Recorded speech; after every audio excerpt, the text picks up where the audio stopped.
I love it.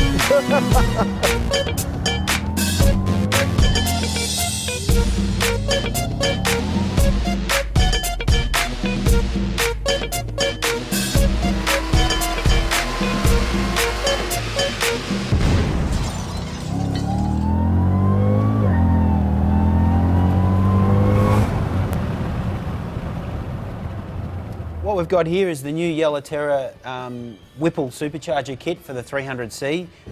We had a fair bit to do with its development, mainly in the tuning side of it, and it's an awesome kit, 350 kilowatts at the wheels. Basically the car just transforms it into a different car, so it's a fairly comprehensive kit, comes complete with the air-to-water intercooler, and you'll...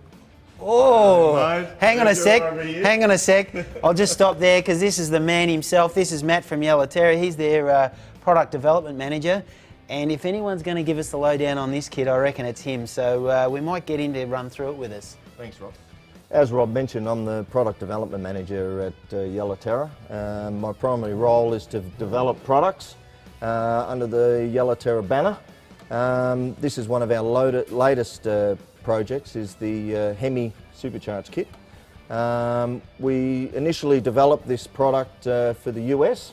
There's a strong demand over there for forced induction on the Hemi engines, basically for the LX platform, which is over there, can run from the Challengers, the Chargers, the 300Cs, and even the Jeep SRT8s. We began this project about 1.5 years ago. It was quite an intense operation to try to get this particular supercharger under the bonnet, but as you can see, we've come up with quite a sleek-lined kit. We utilise the water-to-air intercooled systems throughout our supercharger range. This is a prime example of what we do. It runs a water-to-air inner core, low-line intercooler core in the manifold, which pumps water through that core, comes through a billet reservoir to aerate the system, then goes down through a water pump at the front of the car, then through a large front radiator core which cools the water when it's circulating. That cool water then circulates back into the manifold, which passes underneath the discharge port of the supercharger, therefore cooling the discharge of the blower, allowing you to create more horsepower. Typically there is two ways of air entering into these head units. The first way is what we call actual entry, which is the entry of the air at the back of the supercharger. It commonly comes through the throttle body, as you saw on the Hemi kit earlier, through the throttle body into the rear of the blower. This in turn compresses the air through, as I explained before, and out through the front discharge port. This is a common factor, as you'll see on screw-based units, where the discharge point is at the front, whereas on a roots base you find the discharge port is along the base of the supercharger, because it just throws the air through the unit and compresses the charge in the manifold, where these, as I mentioned, compresses it in the unit. All of them, the longer that the air is passed through the supercharger, the more boost and power it'll make. So as you can see, this is a longer head unit here. The other way that the air can enter into the units, we don't have an example here, but is through the top, which we call a radial entry. This is very popular with the carburetted versions of the kits. That actually passes the air again at the rear, so it can compress through the unit, comes through the back of the blower, through and out through the discharge port. A lot of these larger units, especially the 5-litre unit, is a direct replacement for the 671, so they actually have a twin carburetted setup that you can bolt straight onto.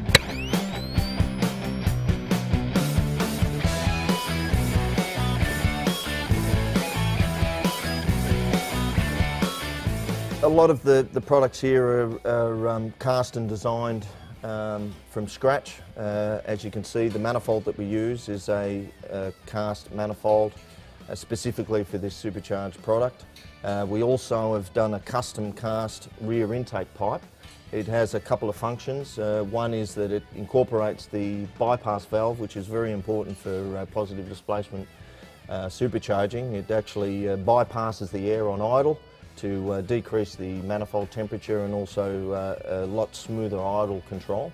The design was also to incorporate, not actually used on this example, but this system will marry up to the factory airbox to really give that sort of stealth appearance. An important part of a lot of our kits is the snout length. We choose to manufacture the snout ourselves. This enables us to position the blower to suit a lot of the Australian applications. As you can see here, the snout length has been designed to incorporate the factory serpentine, the 6-rib serpentine belt that the Hemi uses. What we've done is just align that with the factory system, run a longer belt that loops up over there, and that enables you to use the factory tensioner and so forth. Then in tail positions the Whipple product in a correct position on the manifold to allow the best performance. This particular kit uses the 2.4 Whipple. We've got a whole range of Whipple products that we can offer in our kits. I'll just take you over to the bench and I'll explain some of the other products that they offer.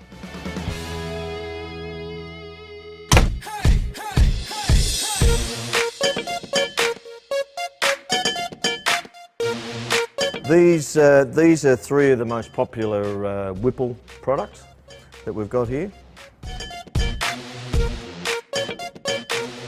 These are a screw-based supercharger, which is a different or more modern technology over what most people commonly know as the roots-based supercharger.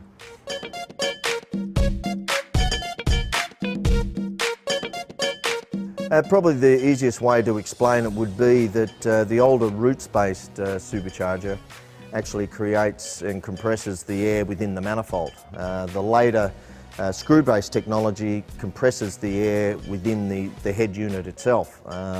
This does 2 things. It actually creates less discharge temp and also operates a lot more efficiently.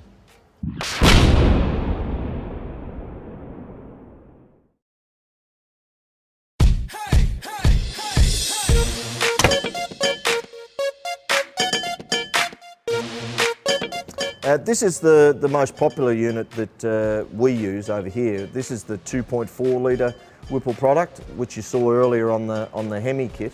It's 2.4 litres of air per revolution. That's how they measure these products. This is capable of delivering air for up to 700 horsepower. One of the newest products just released by Whipple, which we only have a couple of these in Australia, and we'll start to see these on a lot of our Yella Terra products at the end of the year, is the 2.9 litre Whipple. A big advantage of this is, as you can see, it's the same height as the 2.4, so a lot of bonnet clearance. It's slightly longer, and this is capable of just over 900 horsepower, so a real efficient sort of unit. This is the Big Bertha. A lot of guys use this for big horsepower, around the 1,000 horsepower range. As you can see, a little bit more limiting for the height. You need to find a bit of bonnet clearance. It's still a very popular unit over here.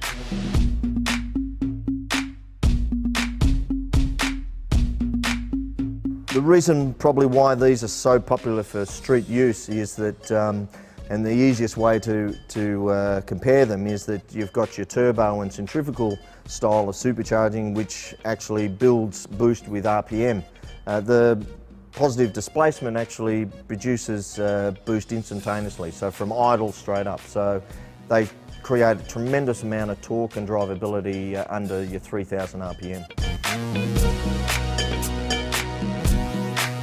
Probably the most popular kit that we have on the market at the moment is the 2.4 Whipple unit that we sell for the Boss engined Ford over here.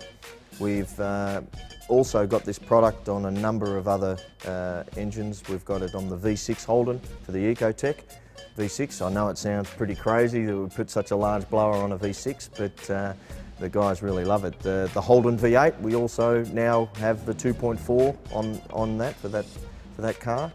And now with the new release of the 2.9, we'll be lucky enough to have the LS-based supercharged kit available before Christmas. Well, as I've shown you here, these are probably the most popular because they're the lowest line, and they're very streetable. Whipple don't stop with the 3.4. They actually have a longer version of this, which is a 3.9. and then they go up as high as a 5-litre monster, which is quite a large blow that a lot of the drag boats and offshore marine guys have been using for quite some time. Basically, across with these most popular range, all of these units will handle up to 30 psi. So it's quite a lot. Not a lot of guys will utilise that, but what we do find is more popular is their high RPM capabilities. All of these units will actually spin up to 18,000 RPM.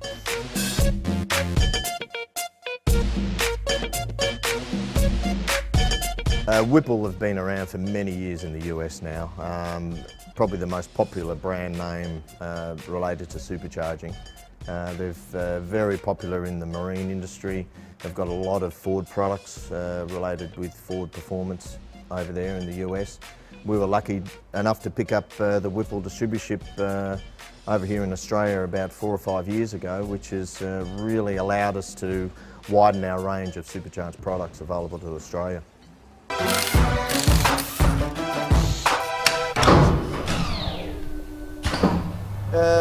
What I find is our customers need to decide whether they want to go normally aspirated or supercharged. A lot of guys like to go big stroke with the big cams to try to get the horsepower, where you could imagine trying to get 350 kilowatts at the rear wheels out of a normally aspirated car. You'd need to put a fair bit of stick into it, which can affect the fuel economy and the idle.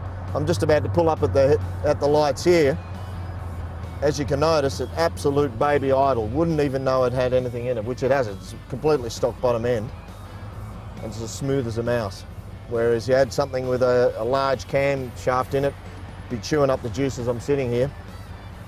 As I mentioned before, like about the lights now, the acceleration of these things normally aspirated, we're a little sluggy under 3,000.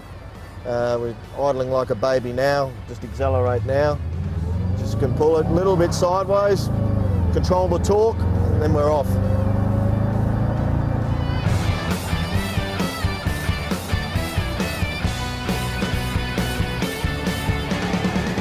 A big advantage of going supercharging over large capacity and big camshafts is the fuel economy under standard driving conditions. If you're not tempted to put your foot down, you can actually maintain the same economy as it was when it was normally aspirated. On idle, the characteristic of the Whipple is very quiet on idle. You wouldn't even know it was there, but once you accelerate, you have that beautiful jet sound, as you can see. I love it. Overall, we're extremely pleased with the outcome of this product. As in bang for buck for what you get on the customer side, it's truly to be able to get this sort of horsepower and still maintain this drivability. We're extremely pleased. So.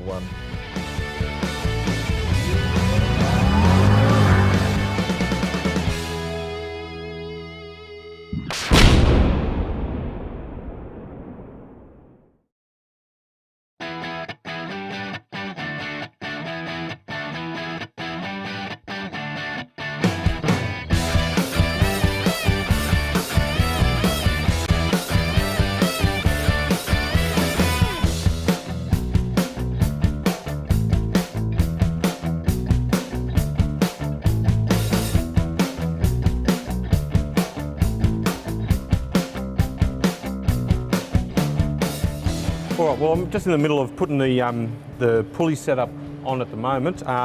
Just got to get the belt size and order the belt. I've actually got a fair old list of things to do yet, so there's almost a page and a half of finishing off to do, and little bits and pieces that Daniel wants done. I just finished getting the balancer pulley made, and in order to do that I had to quickly turn up, I used an old pulley that we had here, and basically got it to fit on there. Gave this to the people at the engineering place where I get all the stuff done, and they basically mimicked it to the size that I wanted, which was around the 200mm.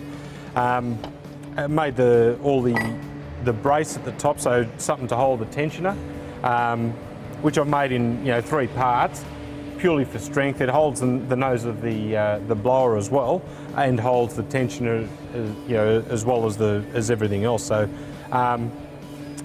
yeah, the top part is probably a little overboard, but that's what the customer wanted, so we've gone with it.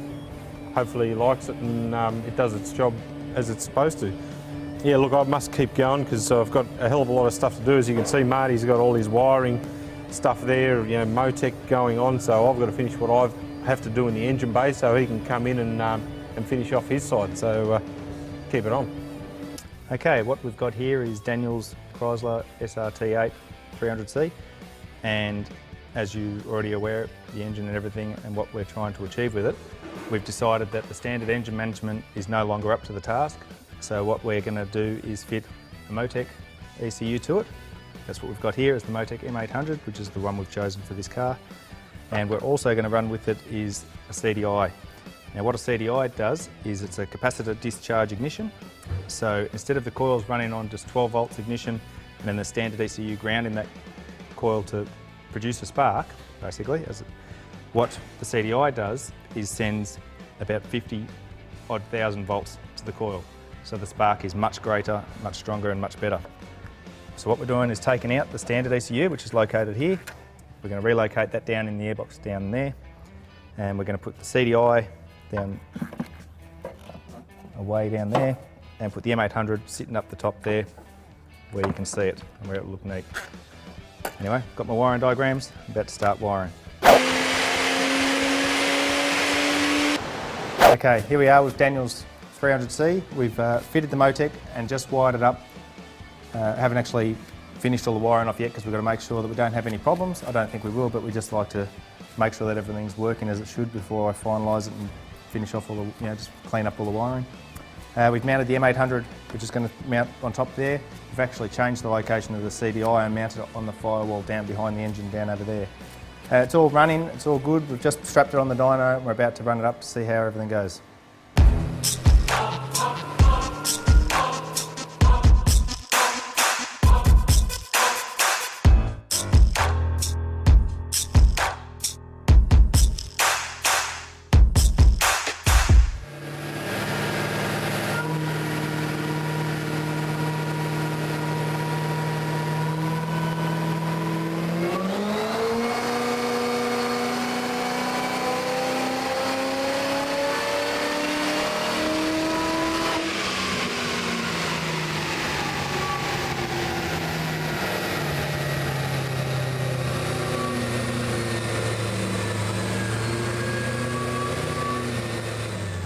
All right, I've just ended up down here at Horsepower Factory. I'm about to take off with my car. We're heading up to Chrysler's on the Murray.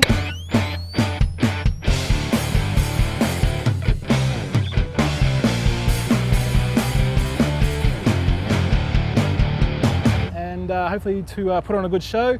The guys will be heading up at some stage tomorrow, and yeah, just looking forward to finally getting the car back after having it on the dyno for a couple of days this week. Marty and the crew got it all tuned and ready for me to take today, which I'm absolutely over the moon with, and just look forward to enjoying the car now.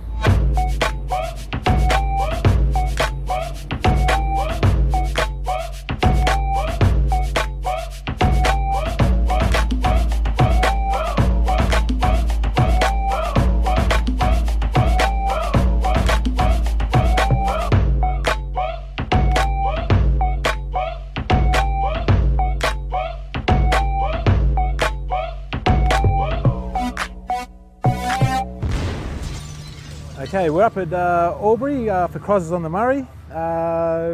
We're take 2 on the car up on the dyno again. We had a few issues at the start trying to get the power onto the rollers. We took it for a quick squirt up the freeway just to make sure everything was okay and doing as it was supposed to do. So yeah, take 2, we'll get it up there, and hopefully this time we'll have some better luck.